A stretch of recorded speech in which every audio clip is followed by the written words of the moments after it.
ಮಾನವೀಯ ಮೌಲ್ಯಗಳು. ಇಂದು ನಾವು ಬಹಳಷ್ಟು ಮಾನವೀಯ ಮೌಲ್ಯಗಳನ್ನು ತಿಳ್ಕೊಳ್ಬೇಕಾಗಿದೆ.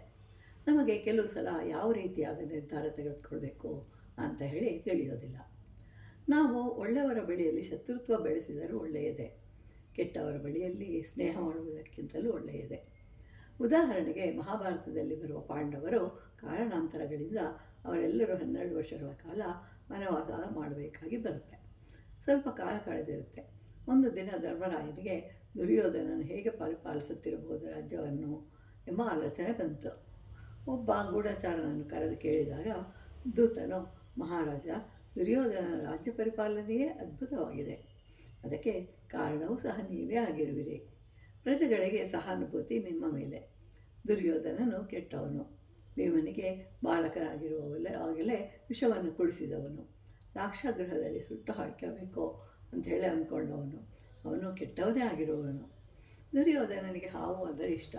ಅವನ ರಥದ ಬಾವುಟದಲ್ಲಿ ಹಾವಿನ ಹೆಡೆಯ ಚಿಹ್ನೆ ಇರುತ್ತೆ. ಆದರೆ ಈಗ ಧರ್ಮರಾಯನು ಇಲ್ಲ. ನಾನೇನಾದರೂ ಕೆಟ್ಟದಾಗಿ ಮಾಡಿದರೆ ಧರ್ಮರಾಯನನ್ನು ಸ್ಮರಿಸುತ್ತಾರೆ. ಆದ್ದರಿಂದ ದುರ್ಯೋಧನನು ಕೆಟ್ಟವನು, ಆದರೆ ಧರ್ಮರಾಯ ಒಳ್ಳೆಯವನು ಅಂತಂದುಕೊಂಡ್ರೆ ಕಷ್ಟ ಅಂತ ಹೇಳಿ ಅವನಿಗಿಂತಲೂ ಚೆನ್ನಾಗಿ ಪರಿಪಾಲನೆ ಮಾಡುತ್ತಿರುವವನು ದುರ್ಯೋಧನ.